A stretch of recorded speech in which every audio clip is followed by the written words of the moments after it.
কি? নূর শব্দের অর্থ আলো। যদি রাসূল সাল্লাল্লাহু আলাইহি ওয়াসাল্লাম নূরের তৈরি হতো, তাহলে সাহাবায়ে কেরামগণ ঘন্টার পর ঘন্টা রাসূল সাল্লাল্লাহু আলাইহি ওয়াসাল্লামের চেহারার দিকে তাকায় দেখতো। আমরা একটি সাধারণ বাতির দিকে তাকালে দেখে যাই, এখন 10 মিনিট আমরা তাকাতে পারি না। তাহলে রাসূল সাল্লাল্লাহু আলাইহি ওয়াসাল্লাম যদি নূরের তৈরি হতো, সাহাবায়ে কেরামগণ ঘন্টার পর ঘন্টা তাকায়া অন্তরে শান্তি প্রশান্তি দিত। এটা কিভাবে দিত? এটা আমি আমার বিভক্তি দলের ভাইয়ের কাছে প্রশ্ন করে দিয়েছি।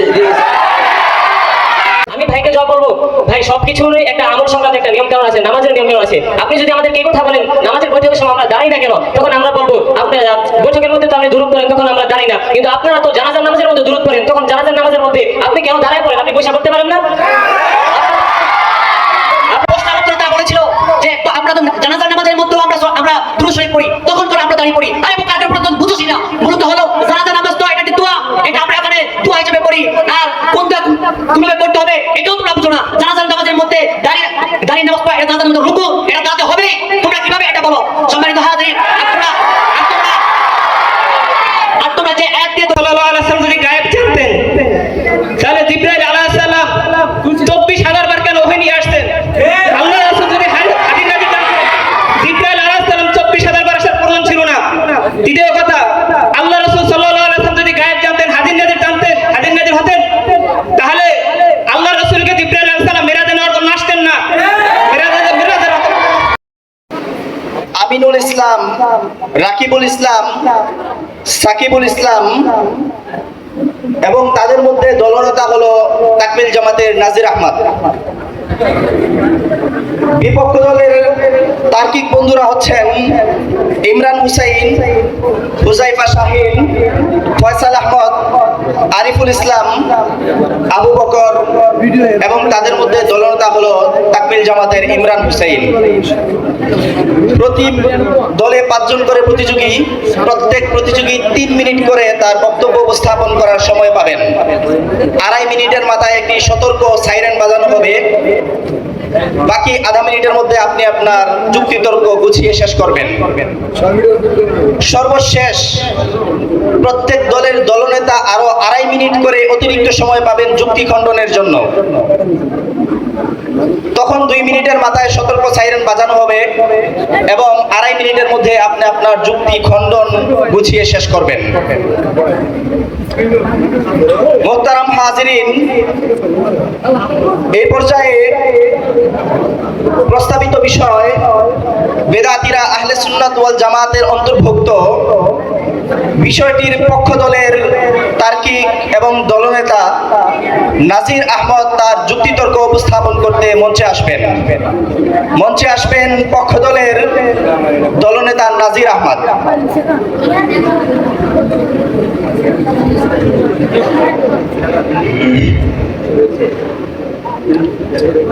السلام عليكم ورحمة الله وبركاته.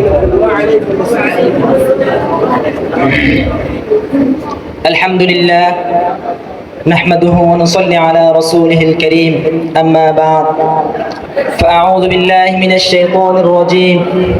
بسم الله الرحمن الرحيم. قال الله تعالى في كلامه المجيد وفي فرقانه الحميد: أعوذ بالله من الشيطان الرجيم. بسم الله الرحمن الرحيم. لئن شكرتم لأزيدنكم ولئن كفرتم إن عذابي لشديد. قال الله تعالى في آية أخرى: خلق الإنسان ضعيفا. صدق الله العظيم. উপস্থিত জামিয়া দারুল উলুম গনেরগাঁও শাহী মাদ্রাসার কর্তৃপক্ষে আয়োজিত আজকে সেমিনারের মান্যবর সভাপতি, বিজ্ঞ বিচারক ও আমার সামনে উপবিষ্ট এলএমপি পাশে ছাত্র ভাইয়েরা সকলের প্রতি রইল আমার আন্তরিক শুভেচ্ছা ও অভিনন্দন। আজকে আমার বিষয় হচ্ছে বিদআতি দল আহলে সুন্নাত ওয়াল জামাতের অন্তর্ভুক্ত কিনা, সে পক্ষে আমি দলিল পেশ করব। এই হচ্ছে আমার বিষয়। ওমা তাওফীকি ইল্লা বিল্লাহ। প্রিয় উপস্থিতি, সর্বপ্রথম আমাদের যে বিষয়টি জানা থাকা দরকার সেটি হচ্ছে বিদআত শব্দের অর্থ কি। বিদআত শব্দের অর্থ মুফাসসিরগণ লেখেন নব আবিষ্কৃত বিষয়, নব আবিষ্কৃত বস্তু, জিনিস। এখন আসি আমরা বিদআত পরিভাষায় কাকে বলে, শরীয়তে পরিভাষায় বিদআত কাকে বলা হয়। মুফাসসির কেরাম বিভিন্ন কিতাবাতে উল্লেখ করেছেন বিদআত হচ্ছে দুই প্রকার। এক নাম্বার হচ্ছে বিদআত ফিল ইতিকাদ, দ্বিতীয় নাম্বার হচ্ছে বিদআত ফিল আমাল। এখন আমাদের জানার বিষয় হচ্ছে বিদআত ফিল ইতিকাদ কাকে বলে, বিদআত ফিল আমাল কাকে বলে। সুতরাং আমরা জানিয়েছি বিদআত ফিল ইতিকাদ বলা হয় যার আকীদাগত, যার ইয়াকিন বিশ্বাসগত বিদআত। মুফাসসির কেরাম সকলের ইজমা, সকলের সম্মতিক্রমে এই প্রকার বিদআতকে হারাম এবং নাজায়েজ এবং কাফের বলে তারা আখ্যায়িত করেছেন। এখন আসি আমরা দুই নাম্বার বিদআত ফিল আমাল। এর বেলায় মুফাসসির কেরাম বর্ণনা করেন বিদআত ফিল আমাল হচ্ছে এমন কাজ যা করলে সওয়াব আছে, না করলে গুনাহ নেই, অর্থাৎ বিদআত ফিল হাসানা। সুতরাং আমার এখন জানার বিষয় হচ্ছে আমার বিপক্ষী দলের নিকট তারা যে বলে যে বিদআতি দল আমরা আহলে সুন্নাত ওয়াল জামাতের অন্তর্ভুক্ত না, কোন ভিত্তিতে, কোন হাদিসের কোন বিষয়ে তারা বলে যে বিদআত আহলে সুন্নাত ওয়াল জামাতের অন্তর্ভুক্ত না। এবং আমার আরো জানার বিষয় হচ্ছে তারা এই বিষয়টি লক্ষ্য করে বলে যে বিদআতি দল নাকি রাসূলুল্লাহ সাল্লাল্লাহু আলাইহি সাল্লামকে আমরা নূরের নবী বলি, আমরা রাসূলকে নূরের তৈরি বলি। তারা আমাদেরকে কোন হাদিসের ভিত্তিতে বলে যে রাসূল সাল্লাল্লাহু আলাইহি সাল্লাম নূরের তৈরি না বরং মাটির তৈরি, এটা আমার জানার বিষয়। আসসালামু আলাইকুম।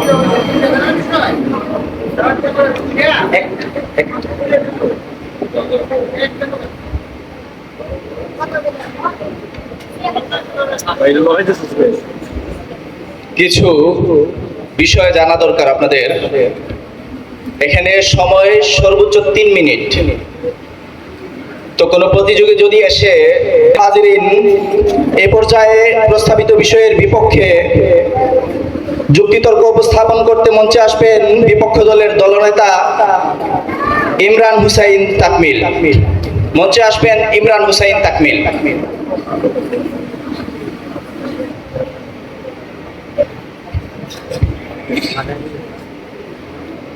السلام عليكم ورحمة الله وبركاته. الحمد لله وكفى وسلام على عباده الذين اصطفى، عما بعد. فأعوذ بالله من الشيطان الرجيم. بسم الله الرحمن الرحيم. قل إنما أنا بشر مثلكم يوحى. وقال عليه الصلاة والسلام من أطاعني فقد أطاعني من يطع الله ورسوله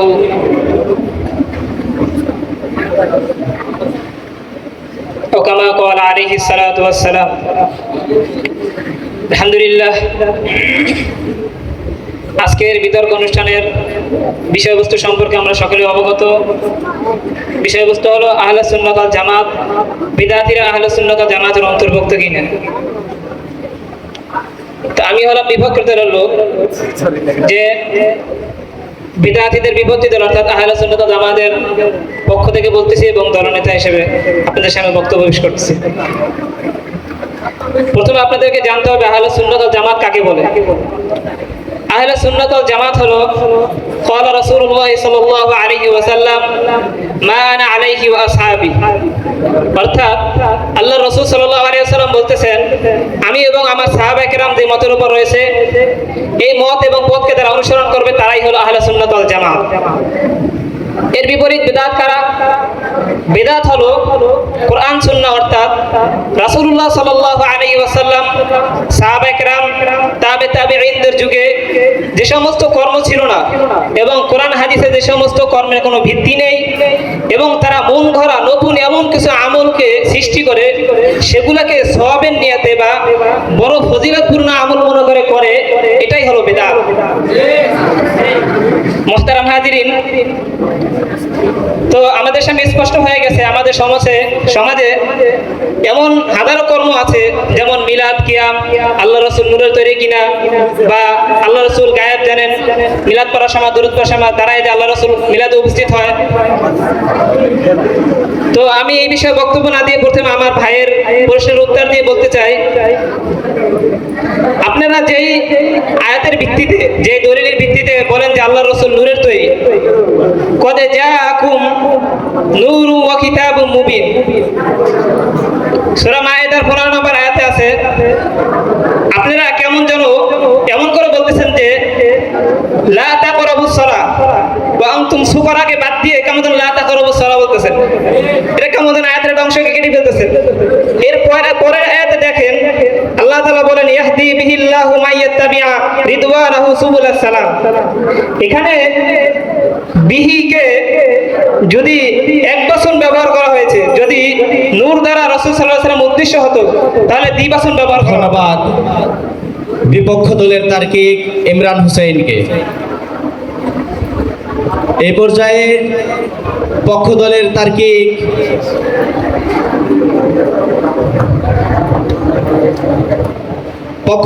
তার্কিক মোহাম্মদ সাকিবুল ইসলাম মঞ্চে আসবেন তার যুক্তিতর্ক উপস্থাপন করার জন্য। আসসালামু আলাইকুম ওয়া রাহমাতুল্লাহি ওয়া বারাকাতুহু। সম্মানিত উপস্থিতি, আজকের এই বেদাতিরা আহলে সুন্নাত ওয়াল জামাতের অন্তর্ভুক্ত কিনা সেই ব্যাপারে আমি পক্ষ দলের একজন সদস্য হয়ে তাদের দলিল খণ্ডন করার জন্য দাঁড়িয়েছি।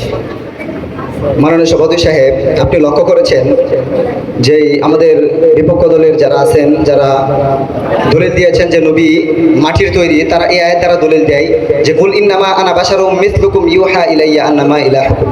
অর্থাৎ নবী বলেন, হে আল্লাহ বলেন, হে নবী আপনি বলে দিন আমি তোমাদের মতোই মানুষ। সুতরাং এখানে সুস্পষ্টভাবে বলা হয় নাই যে আমি তোমাদের মতোই মাটির মানুষ। সুতরাং আমরা জানি নবী আমাদের মতোই মানুষ। ঠিক কেমন যে নবী আমাদের মতোই মানুষ, নবী আমাদের মতো বাজার হাটে যায়, রাস্তাঘাটে যায়, খাওয়া দাওয়া করে, স্ত্রী আছে, বিবাহ শাদী করে, এরকম মানুষ। কিন্তু নবী এটা বলে নাই যে আমি তোমাদের মতো একেবারে মাটির মানুষ। মোহতারাম হাজরিন, যদি এরকম হয়ে থাকে তাহলে আল্লাহ তাআলা তো সূরা মারিয়ামের মধ্যে যখন মারিয়াম আলাইহিস সালামের কাছে জিবরাইলকে পাঠানো হয়েছিল, তখন মারিয়াম আলাইহিস সালামকেও এই ভাষার শব্দ দ্বারা ব্যবহার করেছিল। তাহলে আপনারা কি বলতে চান যে জিবরাইল মাটির তৈরি মানুষ? অথচ না, জিবরাইল তো নূরের তৈরি। তাহলে নূরের তৈরি জিবরাইলকে কেন মাটির তৈরি ভাষার শব্দ ব্যবহার করলো? সুতরাং ভাষার শব্দ দ্বারা মানুষ এটা সুস্পষ্টভাবে প্রমাণিত হয় না। সম্মানিত উপস্থিতি এবং মাননীয় সভাপতি, আমি বলতে চাই যে নবী আলাইহিস সালাতু ওয়াস সালাম উনি একেবারে নূরের তৈরি মানুষ। কেন ওনাকে পাঠানো হয়েছে মানুষের আকৃতিতে। একদিন নবী করিম সাল্লাল্লাহু আলাইহি ওয়াসাল্লামকে কাছে একজন ব্যক্তি এসে বলতে লাগলো, ইয়া রাসূলুল্লাহ মান ইসলাম, ইসলাম কি, মাল ঈমান, ঈমান কি, মাল ইহসান, ইহসান কি? রাসূল সাল্লাল্লাহু আলাইহি ওয়াসাল্লাম তিনটি প্রশ্নের জবাব দিয়ে বলতেছেন, হে জাবের, রাসূল সাল্লাল্লাহু আলাইহি ওয়াসাল্লাম বলতেছেন, জবাব দিয়ে সাহাবায়ে কেরামদেরকে বলতেছেন, হে সাহাবায়ে কেরাম তোমরা কি জানো এর কে? বলতেছেন সকল সাহাবী একসঙ্গে উত্তর দিতেছে, হে রাসূলুল্লাহ অবশ্যই জানি, এটা তো আপনার প্রিয় সাহাবী দাহিয়াতুল কালবি। তখন রাসূল সাল্লাল্লাহু আলাইহি ওয়াসাল্লাম বলেছিলেন, হে আমার সাহাবীরা, এটা দাহিয়াতুল কালবি নয়, এটা হচ্ছে জিবরাইল। জিবরাইল উনি আমার কাছে দাহিয়াতুল কালবির আকৃতিতে এসেছেন। সুতরাং বোঝা গেল আল্লাহ তাআলা আল্লাহ রাসূলকে মানুষের আকৃতিতে দুনিয়ার মধ্যে প্রেরণ করেছেন, আর আপনারা বলতেছেন যে মানুষ। মাননীয় সভাপতি সাহেব, আপনি জানবেন যে আমরা সেই ছোট্টবেলা থেকে নাহাবিমির থেকে পড়ে আসছি যাইদুন কাল আসাদি, জায়েদ বাঘের মতো, জায়েদ বাঘের মতো। সুতরাং এটা এই জন্য জায়েদ বাঘ হয়ে যায় নাই, বরং এরকম ভাবে ওদের দলিল যে নবী মানুষ, নবী মানুষের মতো। সুতরাং নবী মানুষ নয়। মাননীয় সভাপতি সাহেব, আরেকটি ওনারা যেটা বলেন যে কিয়াম সম্পর্কে, কিয়াম ওটা জায়েজ নাই। তাহলে আমি জানতে চাই কিয়াম এটা জায়েজ? অবশ্যই জায়েজ। কেননা যেই জিনিস দাঁড়িয়ে করা যায় ওই জিনিস বসেও করা যায়। সুতরাং যেই জিনিস দাঁড়িয়ে করা যায় ওই জিনিস বসেও করা যায়, যেমন গালি। এবং যেই জিনিস দাঁড়িয়ে করা যায় না বসেও করা যায় না, যেমন গালি। গালি এটা আপনি দাঁড়িয়েও দিতে পারবেন না, বসেও দিতে পারবেন না। আমরা যে আমাদের রাসূলকে দাঁড়িয়ে আমরা যে সম্মান করি, সালাম দেই, এটা আমরা মুস্তাহাব হিসেবে করি, এটা কোনো অন্য কিছু না, এটা আমরা রাসূলের সম্মানার্থে করি। আমি এটা তাদের কাছে জানতে চাই। ধন্যবাদ পক্ষ দলের তার্কিক মোহাম্মদ সাকিবুল ইসলামকে। এ পর্যায়ে প্রস্তাবিত বিষয়ের বিপক্ষে যুক্তিতর্ক উপস্থাপন করতে মঞ্চে আসবেন বিপক্ষ দলের তার্কিক মোহাম্মদ আরিফুল ইসলাম শরহে জামি।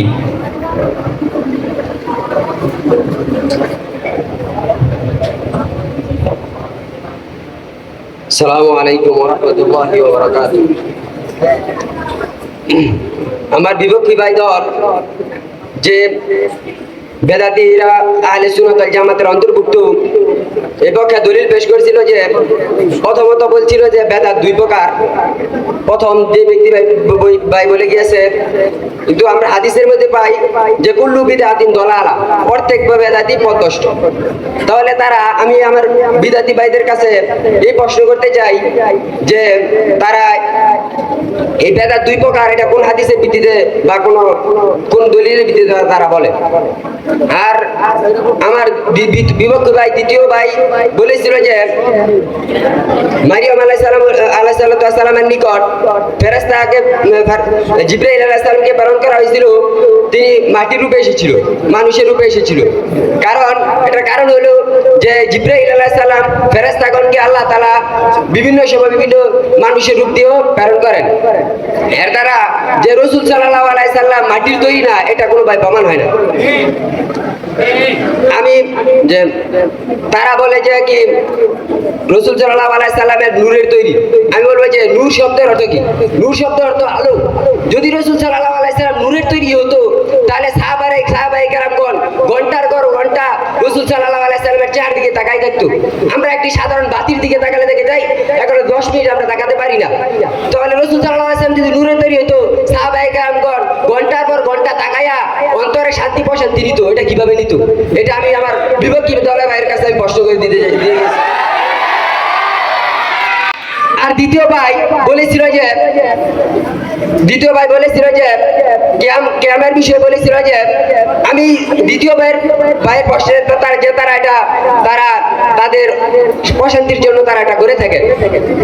তো আমি আমার দ্বিতীয় ভাইয়ের কাছে একটা প্রশ্ন করব যে যখন আপনারা নামাজ পড়েন, নামাজের মধ্যে তো দুরূদ শরীফ পড়া হয়, দুরূদ শরীফ পড়া তো ওয়াজিব, তখন আপনারা এই নামাজের দুরূদ শরীফের সময় নামাজ থেকে দাঁড়ায় যান না কেন?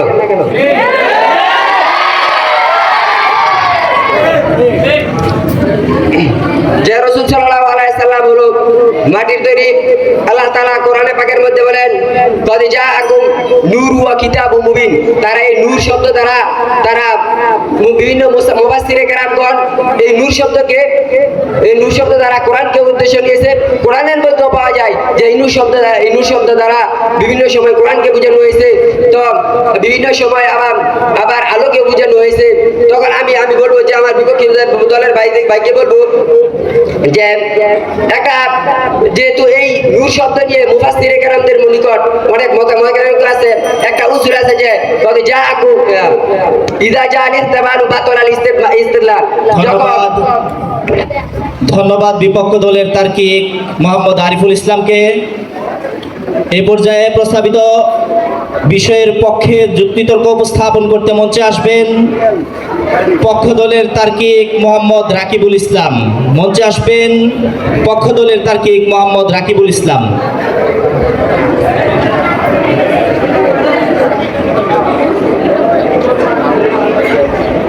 আসসালামু আলাইকুম ওয়া রাহমাতুল্লাহি ওয়া বারাকাতুহু।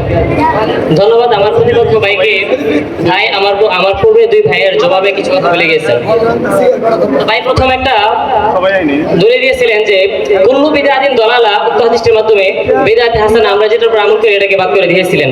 আমি ভাইয়ের জবাবে আমি বলবো যে বুখারী শরীফের মধ্যে ইমাম বুখারী রাহমাতুল্লাহি আলাইহি মুকাদ্দামার মধ্যে কুল্লু বিদআতিন দালালা উল্লেখ করেছেন।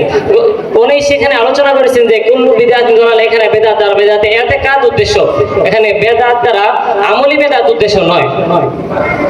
আমার প্রতিপক্ষ ভাই আরেকটা কথা বলেছিলেন যে কিয়াম সম্পর্কে যে আমরা জায়েজ মনে করি, জায়েজ বলি যে বসে করা যায়, দাঁড়ায় করা যায়। তো ভাই জবাব দিয়েছিল যে নামাজের মধ্যে যে আমরা বসি বৈঠক করি, বৈঠকের সময় কেন আমরা দাঁড়াই না? আমি ভাইকে জবাব বলবো ভাই সবকিছুরই একটা আমল সংক্রান্ত একটা নিয়ম কানুন আছে, নামাজের নিয়ম কানুন আছে। আপনি যদি আমাদেরকে এই কথা বলেন নামাজের বৈঠকের সময় আমরা দাঁড়াই না কেন, তখন আমরা বলবো আপনি বৈঠকের মধ্যে তো আপনি দুরূদ পড়েন, তখন আমরা দাঁড়াই না। কিন্তু আপনারা তো জানাজার নামাজের মধ্যে দুরূদ পড়েন, তখন জানাজার নামাজের মধ্যে আপনি কেন দাঁড়ায় পড়েন? আপনি বসে পড়তে পারেন না? আপনার তো বসে পড়া উচিত ছিল। ভাই আপনাকে নামাজের নিয়ম কানুন শিক্ষা গ্রহণ করা উচিত। মাননীয় সভাপতির মাধ্যমে আমি আবেদন করবো ভাইকে যেন নামাজের নিয়ম কানুনগুলো শিক্ষা দেওয়ার ব্যবস্থা করে দেওয়া হয়। কিয়াম যে জায়েজ, কিয়াম জায়েজ। আল্লাহ তাআলা তার কালামুল শরীফে বলেছেন, ইয়া আইয়ুহাল্লাযীনা আমানু সাল্লু আলাইহি ওয়া সাল্লিমু তাসলিমা। হে ঈমানদারগণ, তোমরা রাসূলের উপর দুরূদ পাঠ করো এবং শান্তি বর্ষণ সালাম বর্ষণ করো যথাযথভাবে। আল্লাহ তাআলা এই আয়াতের মধ্যে মুতলাকভাবে বলছেন তোমরা দুরূদ পাঠ করো যথাযথভাবে। আল্লাহ এখানে বসে করতে হবে নাকি দাঁড়ায় করতে হবে কিংবা শুয়ে করতে হবে এখানে আল্লাহ তাআলা বলেন নাই, আমভাবে বলে দিয়েছেন। সুতরাং তারা যে সমস্ত হাদিস এবং যে সমস্ত অন্যান্য মাধ্যমে তারা কোরআনের আয়াতকে মুকায়াত করতে চায়, আমি তাদেরকে বলবো শরীয়তের উসুল হচ্ছে যেই জায়গার মধ্যে আল্লাহ তাআলা আমভাবে মুতলাকভাবে হুকুম বর্ণনা করেছেন, সেই আম হুকুমকে কোনো জয়ীফ কিংবা মাশহুর হাদিস দ্বারা মুকায়াত করতে পারবেন না। আমরা হুকুমকে মুকায়াত করা জায়েজ হবে না। আমার প্রতিপক্ষ দলকে আমি দলের কাছে আমি আবারও দাবি পেশ করছি, ভাই আমাদের কিয়ামকে, আমরা যে কিয়াম করি কিয়ামকে কিভাবে তারা নাজায়েজ বলেন, ভাইয়ের কাছ থেকে আমার জানার প্রশ্ন হচ্ছে। আসসালামু আলাইকুম। রাকিবুল ইসলামকে এ পর্যায়ে প্রস্তাবিত বিষয় বিদআতীরা আহলে সুন্নাত ওয়াল জামাতের অন্তর্ভুক্ত এই বিষয়টির বিপক্ষে যুক্তিতর্ক উপস্থাপন করবেন বিপক্ষ দলের তার্কিক বন্ধু মোহাম্মদ ফয়সাল আহমদ। মঞ্চে আসছেন বিপক্ষ দলের তার্কিক ফয়সাল আহমদ। আসসালামু আলাইকুম ওয়া রাহমাতুল্লাহি ওয়া বারাকাতুহু। বিসমিল্লাহির রহমানির রহিম। সম্মানিত হাজিরিন, আজকে আমি আহলে সুন্নাত ওয়াল জামাতের পক্ষ বিপক্ষ কর্তৃক বিতর্ক অনুষ্ঠানের আমি আহলে সুন্নাত ওয়াল জামাতের পক্ষপাতী হিসেবে তাদেরকে কিছু বলতে চাই। সম্মানিত হাজিরিন, আমার বিপক্ষ দল ভাই যে একটি প্রশ্ন ছুড়েছে, সেটি হলো যে আমরা প্রথমে বলেছিলাম যে আপনারা তো সব জায়গায় যে রাসূলুল্লাহ সাল্লাল্লাহু আলাইহি সাল্লামকে হাজির নাজির মনে করে কিয়ামের মধ্যে আপনারা দাঁড়িয়ে যান, তাহলে সালাতের মধ্যে আপনারা কেন দাঁড়িয়ে যান না? সেখানেও তো আপনারা দুরূদ পড়েন, ঠিক না? তার প্রশ্নের উত্তরে তারা বলেছিল যে তো আমরা তো জানাজার নামাজের মধ্যেও আমরা দুরূদ শরীফ পড়ি, তখন করে আমরা দাঁড়িয়ে পড়ি। আরে বোকারদের প্রশ্ন বুঝোসি না, মূলত হলো জানাজা নামাজ তো এটা একটি দোয়া, এটা আমরা এখানে দোয়া হিসেবে পড়ি, আর কোন দোয়া কোনভাবে করতে হবে এটাও তোমরা বুঝো না। জানাজার নামাজের মধ্যে দাঁড়িয়ে নামাজ পড়া, এটা জানাজার মধ্যে রুকু, এটা দাঁড়াতে হবেই। তোমরা কিভাবে এটা বলো? সম্মানিত হাজির, আর তোমরা যে আয়াত দিয়ে নামাজ তো এটা একটি দোয়া, এটা আমরা এখানে দোয়া হিসেবে পড়ি, আর কোন দোয়া কোনভাবে করতে হবে এটাও তোমরা বুঝো না। জানাজার নামাজের মধ্যে দাঁড়িয়ে নামাজ পড়া, এটা জানাজার মধ্যে রুকু, এটা দাঁড়াতে হবেই। তোমরা কিভাবে এটা বলো? সম্মানিত হাজির, আর তোমরা যে আয়াত দিয়ে দলিল দাও, ইয়া আইয়ুহাল্লাযিনা আমানু সাল্লু আলাইহি ওয়া সাল্লিমু তাসলিমা, যে এখানে আমভাবে বলা হয়েছে হে ঈমানদারগণ তোমরা রাসূলুল্লাহ সাল্লাল্লাহু আলাইহি ওয়াসাল্লামের উপর দুরূদ পাঠ করো। দুরূদ পাঠ করো কিভাবে দুরূদ পাঠ করবে? যে আমাদের আহলে সুন্নাত ওয়াল জামাতের মত হলো কি, রাসূলুল্লাহ সাল্লাল্লাহু আলাইহি ওয়াসাল্লাম বলেছেন যে আমি আমার কাজ করব, এবং সাহাবায়ে কেরামের ভিত্তিতে যেটা হয়েছে এটা আহলে সুন্নাত ওয়াল জামাতের অন্তর্ভুক্ত। তো 650 বছর পর্যন্ত কোন সাহাবী, কোন তাবেঈ, কোন তাবেঈ ওরা কিয়াম করেন নাই। তো বর্তমান জামানায় তোমরা কেন কিয়াম করো? তোমরা বড় দিনের মধ্যে নফল আবিষ্কার করে জাহান্নামে যাওয়ার যথেষ্ট হচ্ছ। আজ বিপক্ষ ক্ষেত্রে কোন মুসলমানকে জাহান্নামী বলা যায় না, তবে বিপক্ষ ক্ষেত্রে তোমাকে বলতে হয় তোমরা জাহান্নামী হয়ে গেছো। কারণ রাসূলুল্লাহ সাল্লাল্লাহু আলাইহি ওয়াসাল্লাম বলেছেন যে যারা আমার মত দর্শন এবং সাহাবায়ে কেরামের মত দর্শনকে বেঁচে রেখে অন্য কোন ধর্ম কালচারকে গ্রহণ করলো, তারা যেন জাহান্নামের অগ্নিতে পরিণত হয়ে গেল। সম্মানিত হাজির, অতঃপর আমি আমার বিপক্ষ দলকে একটি প্রশ্ন ছুঁতে চাই যে রাসূলুল্লাহ সাল্লাল্লাহু আলাইহি ওয়াসাল্লাম কিভাবে নূরের তৈরি হয়, এই বিষয়টা আপনারা সুন্দরভাবে স্পষ্ট উল্লেখ করেন।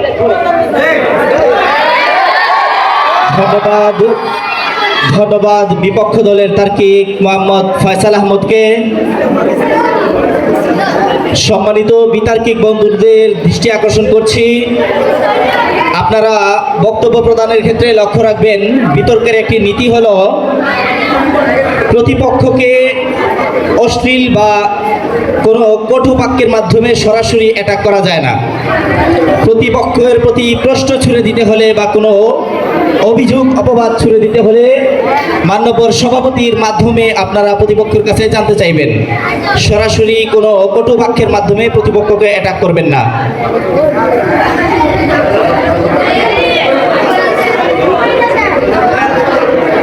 এই পর্যায়ে প্রস্তাবিত বিষয়ের পক্ষে যুক্তিতর্ক উপস্থাপন করতে মঞ্চে আসবেন পক্ষ দলের তার্কিক মোহাম্মদ আমিনুল ইসলাম। মঞ্চে আসছেন পক্ষ দলের তার্কিক মোহাম্মদ আমিনুল ইসলাম।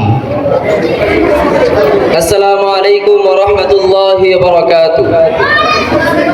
নাহমাদুহু ওয়া নুসাল্লি আলা রাসূলিহিল কারীম, আম্মা বাদ। আমি বেদাতীরা আহলে সুন্নাতের অন্তর্ভুক্ত এই বিষয়ে কিছু আলোচনা করব। ওমা তাওফীকি ইল্লা বিল্লাহ। আমার প্রতিপক্ষ ভাই আমাদেরকে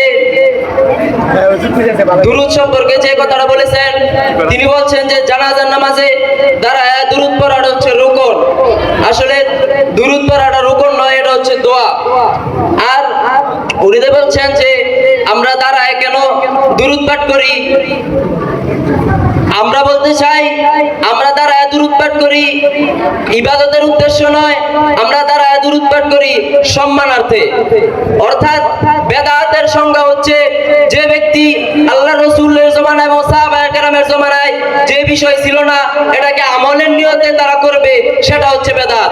অতএব আমরা যেহেতু আমলের নিয়তে দাঁড়ায় কিয়াম করি না, অতএব এটা বেদাত হতে পারে না। সম্মানিত উপস্থিতি, আল্লাহ তাআলা কুরআনুল কারীমে বলেন, মা আতাকুমুর রাসূলু ফাখুযু ওয়া মা নাহাকুম আনহু ফান্তাহু। এর ভাব অর্থ হচ্ছে আল্লাহর রাসূল তোমাদেরকে যা আদেশ করেছেন তা তোমরা পালন করো, আর যা নিষেধ করেছেন তা থেকে তোমরা বিরত থাকো। এখন আমার প্রশ্ন হচ্ছে, যে বিষয়ে আল্লাহর রাসূল আমাদেরকে নিষেধ করে নাই এবং আদেশও করে নাই, এই বিষয়ের কি হুকুম? আল্লাহ তাআলা উম্মতের জন্য এই বিষয়ে একটা সুযোগ রেখে গেছেন, যেন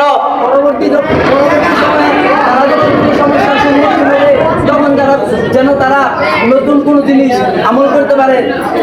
এই জন্য আল্লাহ তাআলা এই যে জিনিস আদেশ করে নাই, নিষেধ করে নাই, এই ব্যাপারে কোনো কিছু বলে নাই।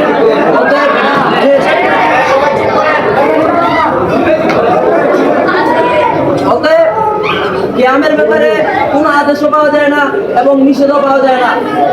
এই জন্য কিয়াম করা, এই আয়াত দ্বারা বোঝা যায় যে কিয়াম করা যায়। আর যে বিষয়ে আদেশ নাই, নিষেধ নাই, এটাকে শরীয়তের পরিভাষায় আমলে মুবাহ বলা হয়। আর এই আমলে মুবাহ, এটার উপর আমল করা হচ্ছে মুস্তাহাব।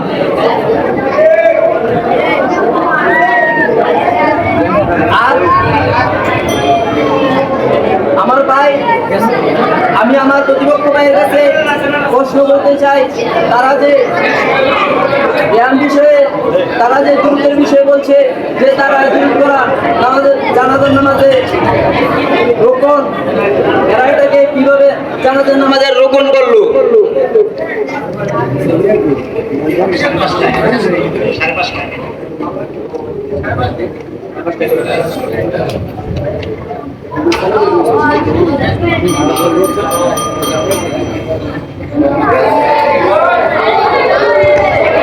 ধন্যবাদ পক্ষ দলের তার্কিক মোহাম্মদ আমিনুল ইসলামকে। এই পর্যায়ে বিপক্ষ দলের সর্বশেষ তার্কিক,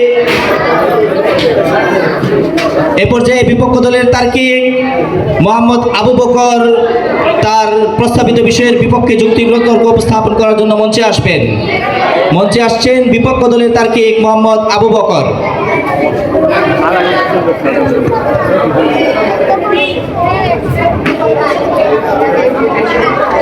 আসসালামু আলাইকুম ওয়া রাহমাতুল্লাহি ওয়া বারাকাতুহু। আমি সর্বপ্রথম সম্মানিত সভাপতি সাহেবের নিকট, আমি বিরোধী দলের নিকট জানতে চাই, আমাদের পক্ষ দল জানতে চেয়েছিল যে নূর আল্লাহ রাসূল সাল্লাল্লাহু আলাইহি ওয়াসাল্লাম নূরের দলিল দেওয়ার জন্য, কিন্তু তারা কোনো দলিল দেয়নি। বরং কোরআনের মধ্যে আছে কদ জাআকুম মিনাল্লাহি নূর ওয়া কিতাবুম মুবিন। তারা দলিল দেয় যে রাসূল সাল্লাল্লাহু আলাইহি ওয়াসাল্লাম আল্লাহ তাআলা নূর এবং কিতাব পাঠিয়েছেন। সুতরাং তারা যদি এখানে নূর দ্বারা রাসূল সাল্লাল্লাহু আলাইহি ওয়াসাল্লামকে সাবিত করা হয়, তাহলে তাদের ধারণা না ভুল হবে, কেননা এই নূর দ্বারা নূর ওয়া কিতাব ও মুবিন, এই ওয়াওটা এটা ওয়া হরফে আতফ নয়, এটা হচ্ছে হরফে মুবাইন। কারণ নূর দ্বারা এটা এখানে বয়ান করেছে নূর হচ্ছে যে কিতাব ও মুবিন, যে আল্লাহ তাআলা যে কিতাব, এই কিতাবটা দেওয়া হয়েছে। আরেকটি আমাদের বিপক্ষ দল শুধু নূর নূর নিয়ে কথা বলতেছিলেন, আমাদের বিপক্ষ দল আরেকটি বলেছেন যে বুখারী মুসলিম একটি রাওয়ায়াত, তো বুখারী একটি রাওয়ায়াত বলেছিলেন, এখানে বুখারী মুসলিম একটি রাওয়ায়াত রয়েছে, আল্লাহ রাসূল সাল্লাল্লাহু আলাইহি ওয়াসাল্লাম দোয়া করতেন আল্লাহুম্মা জাআলনি নূরান, হে আল্লাহ আপনি আমাকে নূর দান করুন। সুতরাং এই কথা দ্বারা এই বুখারী মুসলিমের এই রাওয়ায়াতের এই অংশ দ্বারা এটাই বোঝা যায় যে রাসূল সাল্লাল্লাহু আলাইহি ওয়াসাল্লাম নূরের তৈরি নয়, রাসূল সাল্লাল্লাহু আলাইহি ওয়াসাল্লাম দোয়া করতেন যে হে আল্লাহ তুমি আমাকে নূর দান করো। এই হাদিসের এই অংশ দ্বারা এটাই প্রতিমান হয় যে রাসূল সাল্লাল্লাহু আলাইহি ওয়াসাল্লামের নূরের তৈরি নয়। আমাদের সম্মানীয় সভাপতি সাহেবের নিকট আমি আমাদের বিপক্ষ দলের আরো যে বলেছিলেন যে কিয়াম সম্পর্কে, কিয়াম সম্পর্কে তারা সম্মানের সহিত আল্লাহ রাসূল সাল্লাল্লাহু আলাইহি ওয়াসাল্লামের সম্মানের সাথে তারা কিয়াম করে থাকে। তাহলে আমরা কি আমরা এটা জানতে চাই যে তারা কি এতই সম্মান দেখায় যে সাহাবায়ে কেরাম থেকে বেশি সম্মানিত, রাসূল সাহাবারা যে সম্মান করতো রাসূল সাল্লাল্লাহু আলাইহি ওয়াসাল্লামকে, এর থেকে বেশি কি তারা সম্মান করে? তাবিঈরা যতটুকু সম্মান করতো আল্লাহ রাসূল সাল্লাল্লাহু আলাইহি ওয়াসাল্লামকে, তার থেকে বেশি কি তারা সম্মান করে? তাবিঈরা যতটুকু সম্মান করতো আল্লাহ রাসূল সাল্লাল্লাহু আলাইহি ওয়াসাল্লামকে, তার থেকে বেশি কি তারা সম্মান করে? সুতরাং যদি সাহাবারা তাবিঈরা যদি আল্লাহ রাসূল সাল্লাল্লাহু আলাইহি ওয়াসাল্লামকে সম্মান এত সম্মান করতো, যদি তারা তাদের সম্মানের কোনো সীমানা ছিল না, তারপরও তারা এই কিয়াম করেনি। মোহতারাম সম্মানিত সভাপতি সাহেব, আমি তাদের নিকট জানতে চাই যে তারা যে কিয়াম সম্পর্কে যে দলিল দিতেছে, তারা যে কিয়াম করে, তারা কিয়াম কেন করে? তারা সমস্ত কিয়ামের মধ্যে তারা দলিল দেয় যে রাসূল সাল্লাল্লাহু আলাইহি ওয়াসাল্লাম হাজির নাজির বিষয়, কিন্তু কোন জায়গার মধ্যে তারা পেয়েছে রাসূল সাল্লাল্লাহু আলাইহি ওয়াসাল্লামের হাজির নাজির হয়, তারা এটাও দলিল দেয় যে সম্মানিত লোক আসলে আমরা দাঁড়াই, আমরা তাদেরকে সম্মান করি, কিন্তু সম্মানিত লোক আসার কারণে তারা দাঁড়ায়, কিন্তু রাসূল সাল্লাল্লাহু আলাইহি ওয়াসাল্লাম এখানে উপস্থিতি নেই, তাহলে তারা কেন এখানে দাঁড়ায়? এর আমরা প্রমাণ চাই।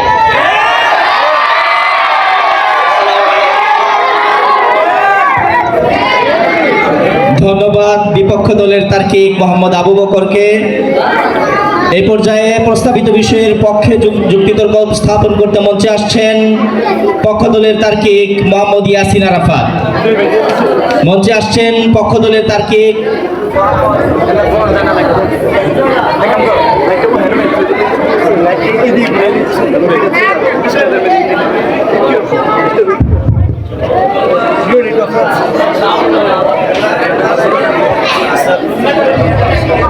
ঠিক আছে।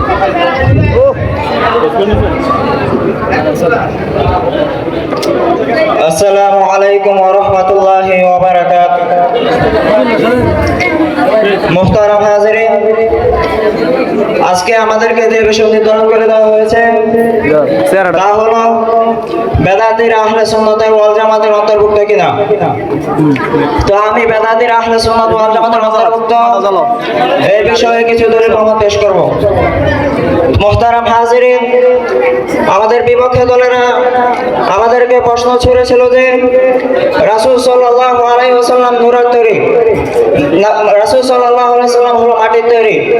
কেননা কোরআন শরীফের মধ্যে বলা হয়েছে যে আল্লাহ তাআলা রাসূল সাল্লাল্লাহু আলাইহি ওয়াসাল্লামকে মানুষের মতো করে প্রেরণ করেছেন। তো আমি তাদের এই প্রশ্নের উত্তরে বলতে চাই যে বলা হয়েছে যে ওয়াদায়ান ইলাল্লাহি বিইذনিহি ওয়া সিরাজাম মুনীরা, এখানে মুনীর অর্থ হলো নূর দানকারী। তো নূর দিতে হলে প্রথমে আমাদেরকে জানতে হবে যে যার কাছে নূর আছে তার সে নূর দিতে পারবে। তো যিনি নূর তিনি তো নূর বিতরণ করবে।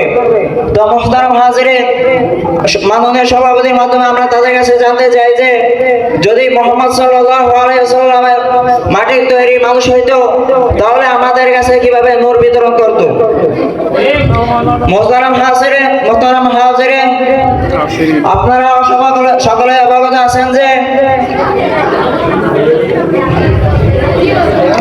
আমরা যে কিয়াম করি এই কিয়ামটা হলো মুস্তাহাব।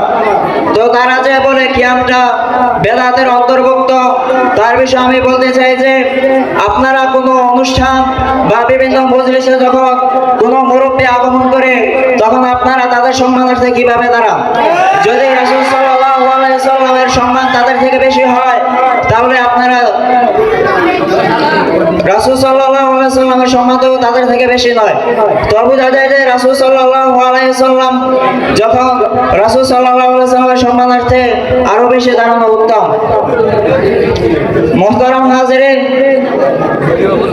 রাসূল সাল্লাল্লাহু আলাইহি সাল্লাম যে হাজির নাজির, তা আমরা যে রাসূল সাল্লাল্লাহু আলাইহি সাল্লাম সশরীরে হাজির নাজির, তা আমরা কখনো বলি না।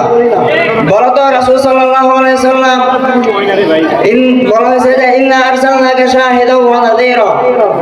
তো আমরা আরো বলতে পারি যে জানাজার মধ্যে যে শাহিদ শব্দ ব্যবহার করা হয়েছে, তার মধ্যে যারা উপস্থিত ব্যক্তি তাদেরকেও বোঝানো হয়েছে।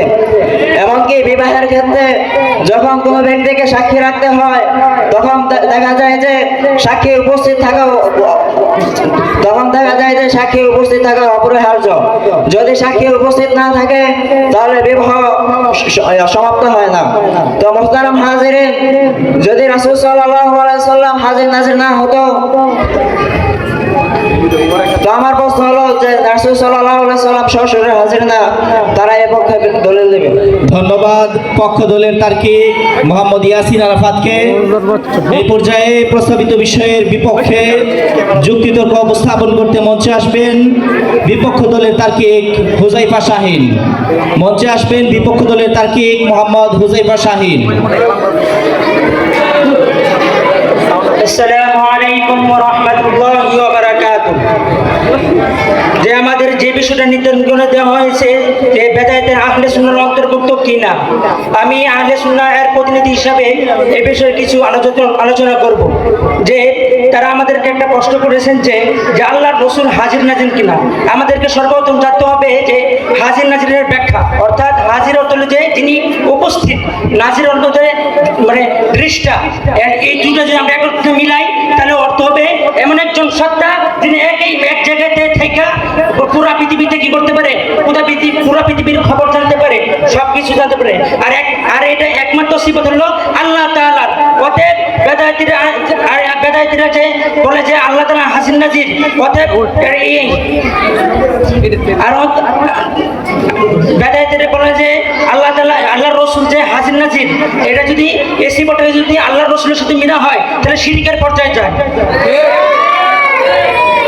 কারণ এটা হাজির নাজিরের একমাত্র সিফত আল্লাহ তাআলা।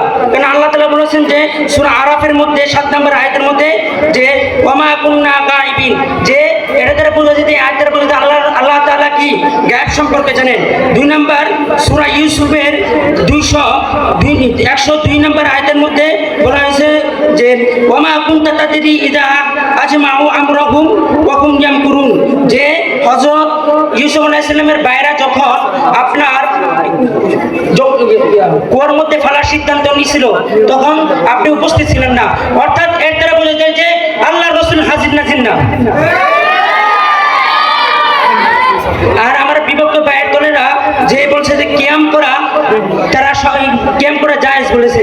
যে আমরা বলি যে আল্লাহর রাসূল বলেছেন লা তাকুমু কামা তাকুমু ইউআযিবু বা'দুহুম আলা বা'দ, যে অনরূপীদের তাদের মানুষ অনরূপীদের যে তো অহংকারী নেতা আছে তাদেরকে সম্মান প্রদর্শনের জন্য তারা দাঁড়াইতো। অতএব আমরা এই এর বোঝা যায় যে আমরা রাসূল সাল্লাল্লাহু আলাইহি ওয়াসাল্লাম যখন দুরূদ পড়ব তখন আমরা কি দাঁড়াবো না। আর আমার বাইরে যে একটা কোরআন শরীফের আয়াত দ্বারা দলিল দিয়েছে, তাহলে যে আল্লাহ তাআলা একটা নূর এবং একটা কিতাব আনছে, বরং নূর দ্বারা কিতাবের সিফত বোঝানো হয়েছে। আর আমার বাইরেদেরকে অনেক প্রশ্ন করা হচ্ছে, কিন্তু তারা পরিপূর্ণভাবে তা উত্তর দিচ্ছে না। অতএব আমার বিপক্ষ দলের সভাপতির মাধ্যমে আমার বিপক্ষ দলের নিকট জানতে চাচ্ছি যে হযরত রাসূলুল্লাহ সাল্লাল্লাহু আলাইহি ওয়াসাল্লাম যখন তাবুক যুদ্ধের মধ্যে দান্দার মোবারক শহীদ করে,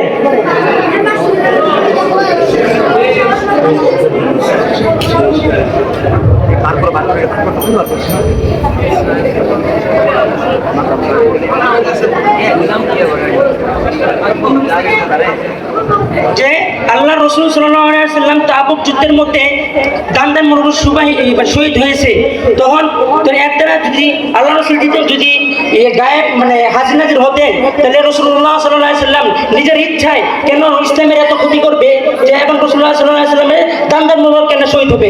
আমি আমার বিপক্ষ দলে জানতে চাচ্ছি। ধন্যবাদ বিপক্ষ দলের তার্কিক মোহাম্মদ হুজাইফা শাহিনকে। মোহাম্মদ হুজাইফা শাহিনের মাধ্যমে আমাদের বিতর্ক প্রতিযোগিতা অনুষ্ঠানের যুক্তি তর্ক উপস্থাপন পর্ব শেষ হলো। এ পর্যায়ে যুক্তি খণ্ডন পর্ব শুরু হবে। তার পূর্বে একটি ঘোষণা। সমস্ত ফোন উঠিয়ে নেওয়া হোক।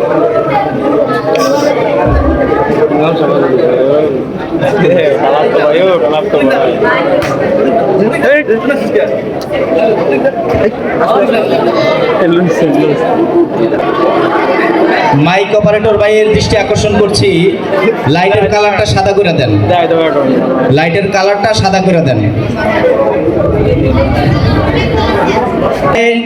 প্রস্তাবিত বিষয় বেদাতিরা আহলে সুন্নাত ওয়াল জামাতের অন্তর্ভুক্ত। বিষয়টির পক্ষ দলের দলনেতা মোহাম্মদ নাজির আহমদ তাকমিল তার যুক্তি খণ্ডন উপস্থাপন করতে মঞ্চে আসবেন। মঞ্চে আসবেন পক্ষ দলের দলনেতা নাজির আহমদ তাকমিল। আসসালামু আলাইকুম ওয়া রাহমাতুল্লাহি ওয়া বারাকাতুহু। আমি মাননীয় সভাপতির মাধ্যমে বিপক্ষ দলের পক্ষ থেকে জানতে চাই, তারা যে বলেন যে রাসূল সাল্লাল্লাহু আলাইহি সাল্লাম হাজিন নাজিন না, তাহলে আল্লাহ তাআলা কোরআনে পাকে ইরশাদ করেন ফাকাফা বিল্লাহি শাহীদান বাইনানা ওয়া বাইনাকুম। অপর আয়াতে আল্লাহ তাআলা ইরশাদ করেন ওয়াকাফা বিল্লাহি শাহীদা।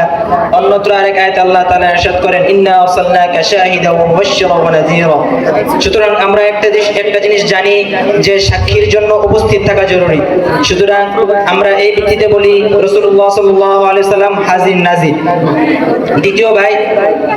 দ্বিতীয় পক্ষে 4 নম্বর ভাই 5 নম্বর ভাই একটা কথা বলেছেন যে রাসূল সাল্লাল্লাহু আলাইহি সাল্লাম গায়েব জানেন না, অথচ আল্লাহ তাআলা কোরআনে পাকে সুস্পষ্টভাবে ইরশাদ করেন তিলকা মিন আনবাইল গায়বি নূহিহি ইলাইক।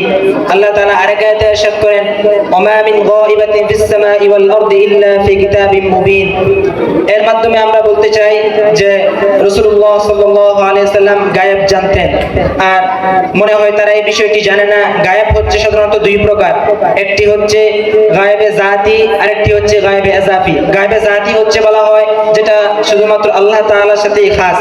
আল্লাহ তাআলা এই বিষয়ে কোরআনে পাকে ইরশাদ করেন ইন্নাল্লাহা ইনদাহু ইলমুস সাআ ওয়া ইউনাজ্জিলুল গায়জ ওয়া ইয়ালামু মা ফিল আরহাম ওয়া মা তাদরিনা নাফসুম মাযা তাকসিবু গাদা ওয়া মা তাদরি নাফসুন বিআইয়ি আরদিন তামুত ইন্নাল্লাহা আলিমুন খাবীর। আর দ্বিতীয়টা হচ্ছে যেটা গায়েবে ইজাফি, সেটা হচ্ছে সমস্ত মানুষের সাথে খাস। আল্লামা শাহ ওয়ালিউল্লাহ মুহাদ্দিস দেওয়ালভী রাহমাতুল্লাহি আলাইহি বলেন আল্লাহ তাআলা প্রত্যেকটা মানুষকে এই শক্তি দিয়ে প্রেরণ করেছেন যে সে গায়েব জানবে, হয়তো কেউ কম হয়তো কেউ বেশি। এই দিকটিতে আমরা বলি যে সমস্ত মানবের মধ্যে সর্বোৎকৃষ্ট সর্বশ্রেষ্ঠ মানব হচ্ছে রাসূল আম্বিয়া কেরামগণ। সুতরাং আমাদের থেকে তারা গায়েব এই সম্পর্কে একটু বেশি জানবে, এটাই স্বাভাবিক। আর দ্বিতীয় পক্ষে 2 নম্বর ভাই যে বলেছেন যে রাসূল সাল্লাল্লাহু আলাইহি সাল্লাম নূরের তৈরি না, বরং এখানে সে এসে এই যুক্তি তর্ক পেশ করেছেন যে রাসূল সাল্লাল্লাহু আলাইহি সাল্লাম মাটির তৈরি না। এই কথাটাই সে বলে গিয়েছেন যে রাসূল সাল্লাল্লাহু আলাইহি সাল্লাম মাটির তৈরি না, সুতরাং এটা বোঝা যাইতেছে যে রাসূল সাল্লাল্লাহু আলাইহি সাল্লাম নূরের তৈরি। সুতরাং আমার বিপক্ষের দলের নিকট আমি আমার মাননীয় সভাপতির মাধ্যমে জানতে চাই একই মুখে একই ভাষায় তারা কিভাবে বলে রাসূল সাল্লাল্লাহু আলাইহি সাল্লাম নূরের তৈরি না, আবার তারাই বলতেছে রাসূল সাল্লাল্লাহু আলাইহি সাল্লাম মাটির তৈরি। এই বলে আমি আমার বক্তব্য শেষ করছি। আসসালামু আলাইকুম ওয়া রাহমাতুল্লাহ।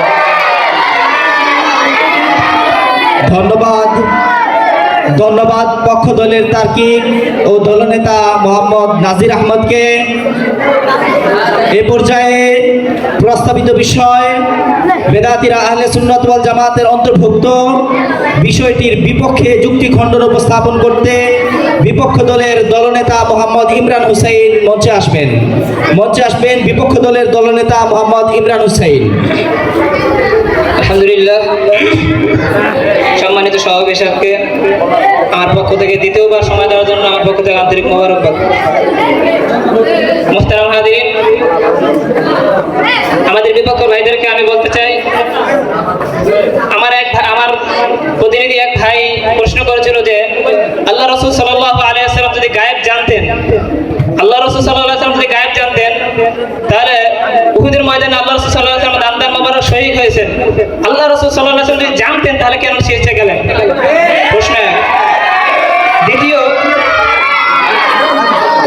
জাআকুম নূরুন ওয়া কিতাবুম মুবিন, এই আয়াতের ব্যাখ্যায় তাফসিরে মাদারিতে পড়েছি, তাফসিরুল মাআরিফুল কোরআনে পড়েছি, তাফসিরে তাওজিহুল কোরআনে পড়েছি। ওখানে নূর দ্বারা বিভিন্ন অর্থ লেগেছে।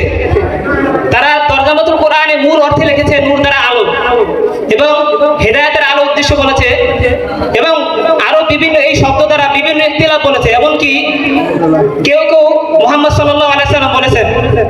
এখানে যেহেতু আয়াতের অর্থ নিয়ে ইখতিলাফ শুরু হয়ে গেছে ইমামদের মাঝে, আমরা একটা উসুল জানি, ইজা জাআল ইহতিমালু বাতাল ইস্তিদলাল। যখন কোনো আয়াত ব্যাপারে ইখতিলাফ শুরু হয়, বা যখন কোনো দলিলের ব্যাপারে ইখতিলাফ হয়, যখন কোনো বিধান বিষয়ে ওইটা নিয়ে দলিল হয় না, ওটা দিয়ে শরীয়তে কোনো দলিল দেওয়া যায় না।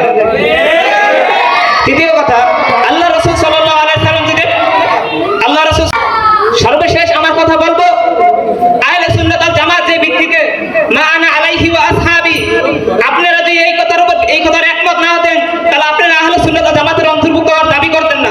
সুতরাং আপনারা এই কথার উপর একমত। এখন আমার প্রশ্ন থাকবো, আপনারা যে মিলাদ করেন, কিয়াম করেন, হাদিস নাজির করেন, গায়েব জানতেন, আরো যে সমস্ত কবরে মোমবাতি জ্বালান ইত্যাদি যে সমস্ত বিদআতি করেন, আল্লাহ রাসূল জামানায় সাহাবায়ে কেরাম করছে কিনা, তাবিঈনরা করছে কিনা, পারলে দেখান, তাহলে আপনারা বলবো, আমরা বলবো আপনারা আহলে সুন্নাত ওয়াল জামাতের অন্তর্ভুক্ত। ধন্যবাদ।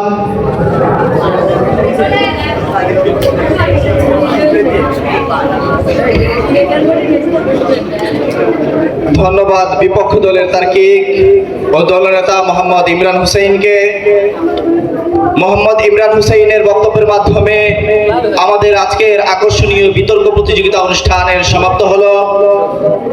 মোহতারাম হাজিরিন, আমাদের আজকের বিতর্ক প্রতিযোগিতা অনুষ্ঠানের প্রতিপাদ্য বিষয় ছিল বেদাতিরা আহলে সুন্নাত ওয়াল জামাতের অন্তর্ভুক্ত। বিষয়টির পক্ষে এবং বিপক্ষে দুটি দল 5 জন করে প্রত্যেকের যুক্তিতর্ক উপস্থাপন করে গেছেন। মোহতারাম হাজিরিন, বিষয়টি বর্তমান যুগে খুবই গুরুত্বপূর্ণ এবং খুবই স্পর্শকাতর একটি বিষয়। বর্তমানে আমরা দেখতে পাই আমাদের সমাজে বেদাতীদের খুব মাথাছাড়া দিয়ে উঠছে, তারা বেদাতীদের উপদ্রব খুব বেড়ে গেছে। আমরা যদি একটু চোখ কান খোলা রাখি তাহলে আমরা দেখতে পাই যে বর্তমানে আহলে হক উলামায়ে কেরামদেরকে নিয়ে অনলাইন অফলাইন সব জায়গায় বেদাতীরা খুব বেশি মাতামাতি এবং বাড়াবাড়ি করছে। এই জন্য আসলে বেদাতীরা আহলে সুন্নাত ওয়াল জামাতের অন্তর্ভুক্ত কিনা, নাকি বেদাতীরা গুমরাহি দলের অন্তর্ভুক্ত হয়ে গেছে, সেই বিষয়টি নিয়ে একটি সমাধান অতীব জরুরি বিষয় ছিল। সেই প্রয়োজনীয়তাকে সামনে রেখে আজকে আমাদের এই বিষয় নির্ধারণ করা হয়েছিল। এই বিষয়ে আজকে আমাদের দুটি দল, আমাদের দুটি পক্ষ নিয়ে আমাদের সামনে যুক্তিতর্ক উপস্থাপন করেছেন, কিন্তু সেই দুটি দলের মধ্যে কোন দলের যুক্তিগুলো জোরালো ছিল বা কোন দল বাস্তবে হকের পক্ষে আছেন সেটা আমাদের সামনে বিশ্লেষণ করবেন আজকের আমাদের এই অনুষ্ঠানের সম্মানিত বিচারকদ্বয়। সর্বোপরি কারা বিজয়ী হয়েছেন সেটা বিচারকদের নাম্বার যোগাযোগ করার মাধ্যমে সেটা নির্ধারণ হবে, কিন্তু বিষয়টির একটি সমাধান দরকার। সেই সমাধান আমাদের সামনে এখন পেশ করবেন, আমাদের সামনে আজকের বিষয়ের সার্বিক দিক নির্দেশনামূলক আলোচনা পেশ করবেন আমাদের এখানের সম্মানিত বিচারক মোহতারাম অত্র মাদ্রাসার শেখুল হাদিস মুফতি আমিনুল হক শাহ সাহেব দামাত বারাকাতুহুল আলিয়া হুজুরকে সংক্ষিপ্তভাবে আজকের বিষয়ের সার্বিক দিক নির্দেশনামূলক আলোচনা পেশ করার জন্য আমি সবিনয় অনুরোধ জানাবো।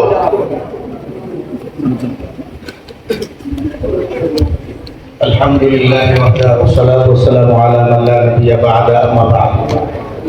আসলে আমরা সকলেই এই আকীদা পোষণ করি যে রাসূল করিম সাল্লাল্লাহু আলাইহি ওয়াসাল্লাম মাটির তৈরি, এবং মানুষ কিন্তু ওনার কাছে ওহী আসে, আমাদের কাছে ওহী আসে না, যেটা আল্লাহ তাআলা সূরা কাহফের 106 নম্বর আয়াতে আলোচনা করেছেন।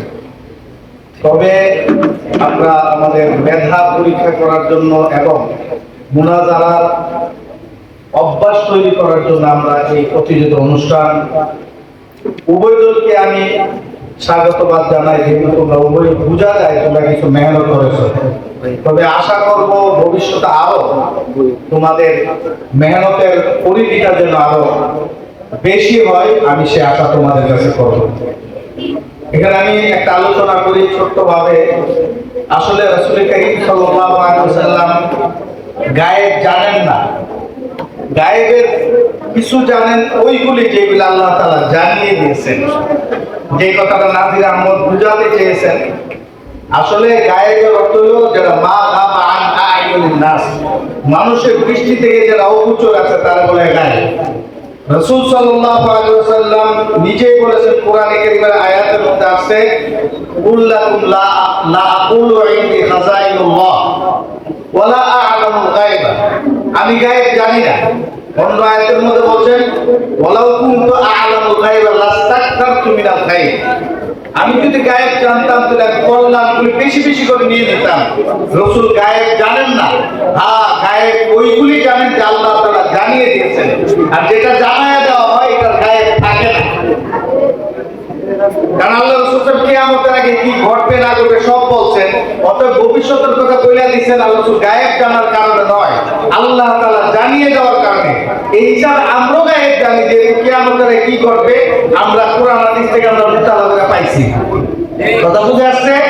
অতএব রাসূল সাল্লাল্লাহু আলাইহি ওয়াসাল্লাম এমন কোন গায়েব জানেন না যেটা আল্লাহ তাআলা জানান নাই। কথা শেষ। দ্বিতীয় নম্বর কথা হলো রাসূল সাল্লাল্লাহু আলাইহি ওয়াসাল্লাম নূরের তৈরি কিনা। এখানে ইমরানে বুঝাতে চাইছে যে কোন জায়গায় যদি ইখতিলাফ আছে দেখুন না দলিলের মধ্যে কোন নসের মধ্যে, তো বাতালা লেসের দেখা দলিল দেওয়া যায় না। তদুপরি আমি আলোচনা করতে বলবো এখানের মধ্যে নূর ও কিতাবুল মুবিন। আমাদের দেশের আঞ্চলিক ভাষায় বলা হয়, কোন মহান ব্যক্তি যখন দুনিয়া থেকে চলে যায় তখন আমরা বলি কি, আমাদের দেশের একটা বিরাট বড় বাতি নিভে গেল। এটা রূপক করতে বলা হয়। ব্রাহ্মণবাড়িয়া মুফাসসিরুন রাহমাতুল্লাহ যখন ইন্তেকাল করেন, তখন আমরা আলেম ওলামার কাছ থেকে আমরা অনেক শুনছি, ওনারা বলতেন যে আমাদের ব্রাহ্মণবাড়িয়ার একটা তারকা নিভে গেল, একটা বাতি নিভে গেল। আর কোন ব্যক্তিটা উনি মানুষ, কিন্তু তার কার্যকলাপ ছিল আলোর ন্যায়, যার দ্বারা মানুষ সঠিক পথের দিশা পেত। রাসূল কারীম সাল্লাল্লাহু আলাইহি ওয়াসাল্লাম নূর বলা হয় যে আল্লাহর রাসূলকে যদি আমি এটা তাসদীক করে মেনে নেই, তারপর এখানে নূর অর্থ নূরের সৃষ্টির কথা বলা হয় নাই। রাসূল সাল্লাল্লাহু আলাইহি ওয়াসাল্লামের যা নিয়ে এসেছেন বিধানাবলী, এটা মানুষের জন্য বাতি স্বরূপ, যেই বাতি দিয়ে মানুষ জান্নাতে যেতে পারবে। দ্বিতীয় নম্বর কথা হলো আল্লাহ তাআলা এর পরের আয়াতের মধ্যে বলছেন, ইয়াহদি বিহিল্লাহ, আল্লাহ তাআলা তার মাধ্যমে হেদায়েত দান করেন। বিহি ইয়াহদি বিহিল্লাহু মান ইত্তাবা রিদওয়ান ওয়া সুবুলাস সালাম। যদি বিহি যদি এখানে যদি নূর আলাদা ধরো, কিতাব মুবিন আলাদা ধরো, তাহলে বিহি জমির আনা আল্লাহ তাআলা সহি হয় নাই। এটা তো বলতে পারো আল্লাহ কালামে ভুল বলছে, অবশ্য বলতে এটা সহি। বিহি দ্বারা বোঝা গেল আগে এক বছর একটা আলোচনা হয়েছে, যেখানে নূর এবং কিতাব মুবিন বিষয়টা দুটোটাই একটাই। বুঝাচ্ছে? এই জন্য আমাদের আকীদা শুদ্ধ করতে হবে। যারা আমাদের দলের পক্ষে চলেছিল, তোমরা আকীদা শুদ্ধ করো। আসলে নূর দ্বারা রাসূল নূরের তৈরি, এই কথা বোঝা না। আর হাজির নাজির না, হাজির নাজির যুক্ত সহযুক্ত আল্লাহ রাসূল সব জায়গায় হাজির নাজির হইত, তাহলে মেরাজ করবার লাগে এত দূরে যাওয়ার দরকার আছে না, গিয়ে মতো আসলে হাজির। ঠিক, অনেক দলিল আছে। তো যাই হোক, আমাদের আকীদা শুদ্ধ, আল্লাহ রাসূল হাজির নাজির না, একমাত্র হাজির নাজির আল্লাহ তাআলা। আর শাহিদান দ্বারা যদি তোমরা হাজির নাজির বলো, তাহলে আমি লোক হাজির নাজির। কারণ আল্লাহ বলেন, ওয়া কাযালিকা জাআলনাকুম উম্মাতান ওয়াসাতান লিতাকুনু শুহাদা, তোমরা সাক্ষী থাকবে। বর্তমানে শেষ কিতাব বলছে ওয়া তাকুনু শুহাদা ওয়া ইয়াকুনা রাসূলু আলাইকুম শাহিদা। আমরাও সাক্ষী, রাসূলও সাক্ষী। উপস্থিত না থেকে যদি সাক্ষী না দেওয়া যায়, তাহলে তো এটা সহি হবে, প্রতিরোধ হবে। আমরাও সাক্ষী, ওয়া তাকুনু শুহাদা, তোমরাও সাক্ষী, আমরাও সাক্ষী। আল্লাহ তাআলা আমাদের সকলকে সহি আকীদা নিয়ে সহি আমল করার তৌফিক দান করুন। ওয়া আলাইহি ওয়া সাল্লাম। শুকরিয়া, জাযাকুমুল্লাহু আহসানাল জাযা। ধন্যবাদ সম্মানিত বিচারক মাদ্রাসা শেখুল হাদিস মুফতি আমিনুল হক শাহ সাহেব দামাত বারাকাতুহুকে। মোহতারাম হাজিরিন, হযরতের বক্তব্যের মাধ্যমে আমাদের বিতর্ক প্রতিযোগিতা অনুষ্ঠান সমাপ্ত হলো। এখন আসরের জামাত অনুষ্ঠিত হবে, সুতরাং আমরা সবাই মসজিদে জামাতের জন্য উপস্থিত হই। নামাজের পরে আমাদের আকর্ষণীয় প্রতিযোগিতা, খেলাধুলা প্রতিযোগিতা অনুষ্ঠান অনুষ্ঠিত হবে।